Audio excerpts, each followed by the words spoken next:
ভাইয়া আজকে পিনাকির নতুন ভিডিওটা কি দেখছেন? এই মাত্র শুরু করছিলাম। দেখার আগে আমি সময় দেখে নিছি, কারণ সচরাচর ইদানিং কিন্তু পিনাকি ভট্টাচার্য কিন্তু সচরাচর ভিডিও করে 20 মিনিট 18 মিনিট, কিন্তু আজকে দেখলাম যে 17 মিনিট। এরপরে ভাবলাম যে আসলে দেখে ফেলি, আপনি সহ দেখবো এখন। আর দর্শকদের সাথে সাথে সাথে কথা হবে। হ্যাঁ, শুরু করা যাক।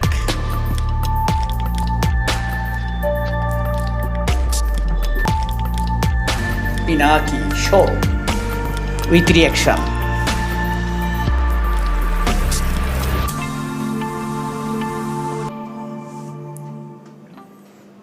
ফারুকের কলে আমি এমনি এমনি থেরাপি দেই না, আজকে একটা জিনিস দেখে দিই। হ্যাঁ, কেন থেরাপি দেই?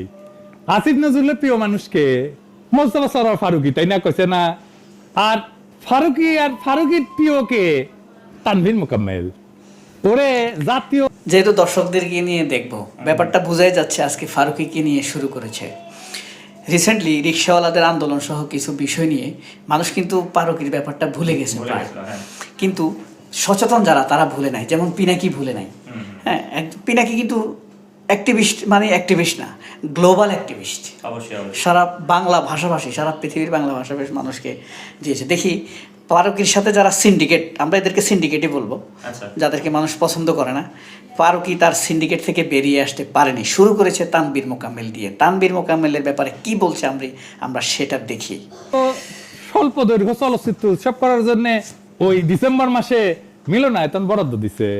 কত তারিখে সাইন করেছে দেখেছেন? 18 নভেম্বর তারিখে। মিলনায়তনের নাম দেখেছেন বঙ্গমাতা ফজিলাতুন্নেসা মুজিব, বুঝেছেন? ওর বউ কালে ক্যারেক্টার করেছিল, অভিনয় করেছিল, তাই প্রেম চাইপা রাখতে পারে নাই। দুইটা জিনিস চাইপা রাখা যায় না, কি সেটা জানেন? হাগা আর প্রেম, এই দুইটা চাইপা রাখা যায় না। যাই হোক, তানভীর মোকাম্মেল প্রসঙ্গে আসি। তানভীর মোকাম্মেল কে? উই হইতেছে সিপিবি হইতেছে আওয়ামী লীগের কালচারাল ফ্রন্ট, জানেন তো? এটা ডাব পাকলে যেমন নারকেল হয় না, তেমনি সিপিবি পাকলে আওয়ামী লীগ হয়। এমন পাকা সিপিবি ছিল মতিয়া চৌধুরী, নুরুল ইসলাম নাহিদ, শেখর দত্ত, আরো মেলা নাম কইলাম না আর কি। যাই হোক, আমি কইছিলাম না ফারুকের নেওয়াই হয়েছে আওয়ামী ইন্ডিয়ান। আচ্ছা ভাইয়া, আমি এটা বুঝতেছি না, ফারুকিকে নিয়ে এত আলোচনা হচ্ছে, তাহলে সে নিজের থেকেও কেন সরতেছে না? আবার আপনার প্রধান উপদেষ্টা উনিও কেন সরাইতেছে না? এটা হলো আসলে পার্সোনালিটি। মোস্তফা সরোয়ার ফারুকির পার্সোনালিটি কোন লেভেলের আসলে আমি বুঝতে পারতেছি না। তার সেম ফিলিং আছে কিনা, বা পাবলিকের ফিলিংসের প্রতি যে রিয়েকশন হওয়া উচিত একটা মানুষের, সেটা আছে কিনা। যেই ছাত্ররা এই আন্দোলন আনলো, সেই ছাত্ররা তাকে পছন্দ করছে না, সে এটা দেখছে। সমগ্র সামাজিক যোগাযোগ মাধ্যমে আমি দেখলাম তার পক্ষে কেউ বলে নাই, শুধুমাত্র দুইটা মহিলা, জয়া হাসান কে আন্দোলনের বিরোধী লোক, আরেকটা মেয়ে আছে, ওই যে বেড পার্টনার রায়হান রাফি, চলচ্চিত্রের পরিচালক রায়হান রাফির বেড, বা এটা কি বলে, মানে লিভ টুগেদার করতো আর কি। তার নাম হইল এই যে আপনার সুড়ঙ্গ সিনেমাতে নায়িকা ছিল, এটার নাম কি যেন? যাই হোক, এর কথা বলে এখন কথা হলো, দেখেন ফারুকি কিন্তু পাত্তাই দিচ্ছে না। ডক্টর ইউনূসের কথা বললে আমি অনেক সমালোচনা করা যায়, ঠিক আছে, কিন্তু আমরা ছোটবেলা থেকে ডক্টর ইউনূসকে যা দেখছি ড্রিম পার্সন হিসেবে, তিনি সাধারণত কারোর সমালোচনার জবাব দেন না অতীতে। শেখ হাসিনা হোক আর একটা সাধারণ মানুষ হোক, কারোর সমালোচনা তিনি কাজ করে যান। ওনার ব্যক্তিত্ব আমার জানা আছে, উনি এমনই। কিন্তু ফ্যাক্ট হলো ফারুকি তো বুঝে।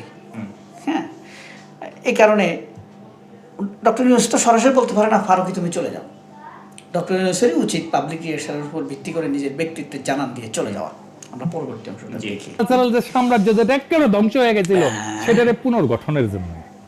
আরে তানভীর মোকাম্মেল এই হারামজাদা লাইভ করে কার সাথে দেখেছেন? আসাদ নূর নামের এক বর্জের সাথে।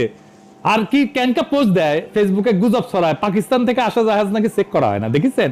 পাকিস্তান নিয়ে ক্যানকা কুরকুরানি, দেখেছেন? এবার বুঝছেন তো ফারুকি কি কামে আসিছে আর কি কাম করিচ্ছে, দেখেছেন তো? হ্যাঁ, তাই আমি মোস্তফা সরোয়ার ফারুকিরে ধন্যবাদ দেই। হ্যাঁ, এই মিলনায়তন বরাদ্দ দেওয়ার জন্য। কেন জানেন? আসেন সেটা আলাপ করি। কেন ধন্যবাদ দিছি সেটা পরে বুঝবেন নিনি। আগে না তানভীর মোকাম্মেলের সাথে একটু আলাপ করে নি, সিবিবি তো পুরানা খাতির একটা ঝালাই করে নি। আর তানভীর মোকাম্মেল ভাই, ও ভাই ভাই আমিও তো সিবিবি করেছি, আমি বলে একটা সিনেমা বানাচ্ছি জানেন তো, আপনার মতো ভালো হবি না, কারণ আমরা তো আপনার মতো শিক্ষিত না, ওই আমি প্রযোজক হমু আর কি, আর স্টোরি রাইটার হমু, স্ক্রিপ্ট লিখিচ্ছে কে জানেন, এক হলিউডের স্ক্রিপ্ট রাইটার। ভালো কথা ভাই। আপনার একটা জিনিস খেয়াল করেন, এই যে আপনি বলছেন ফারুকী এত রিয়েকশন থাকার পরেও কেন যাচ্ছে না, চমৎকার কথা বলছেন, এটা একটা ব্যক্তিত্বের বিষয়। সে যদি আসলে এই আন্দোলন প্রতি, ছাত্রদের প্রতি শ্রদ্ধা থাকতো, সে চলে যেত এবং সে চমৎকার কিছু স্ক্রিপ্ট লিখতো, তার অভিজ্ঞতা যেখানে, এবং এই আন্দোলন নিয়ে, শহীদদেরকে নিয়ে চমৎকার সিনেমা নাটক বানানোর প্রতি সে, অথচ দেখেন আন্দোলন হয়ে গেছে 3 মাস, সে কিছুদিন আগে উপদেষ্টা হয়েছে, এই কিছুদিন সে কী করেছে, সে চাইলে কিন্তু অনেকগুলো স্ক্রিপ্ট করতে পারতো, নাটক ড্রামা করতে পারতো এটার উপরে, সে কিন্তু কিছুই করেনি। উল্টো সে যা শুরু করছে, আন্দোলনের বিরোধীদেরকে নিয়ে সে কর্মকাণ্ড শুরু করে দিয়েছে। দেখি আমরা চমৎকার একটা পার্ট আছে কিন্তু মাদ্রাসার, এই যে যাত্রাবাড়ি নিয়ে, আমরা সেটা শুনি। তো ভালো হবি না আর কি, হ্যাঁ। আর পরিচালক কে হবি জানেন, হ্যাঁ অস্ট্রেলিয়া, আপনার মতো ভালো হবি না। আর এটা কুটি চলবি জানেন, আপনার মতো স্টার সিনেপ্লেক্সে চলবি না, ওইটা চলবি নেটফ্লিক্সে, বুঝছাও। তো আমাকে এই সুবাদে না জায়গা দিয়েন উদ্বোধনের দিনে, আমি উঠি না মহরত করলাম ইনি এই সিনেমার এনা হাউস আছে, বুঝছাও। তো কেঙ্কা করে মহরত করবো আসেন সেটা কই। ময়মনসিংহের বাসা আমার মেলা দিনের খায় এসে বিপ্লবের পর থেকে যে যাত্রা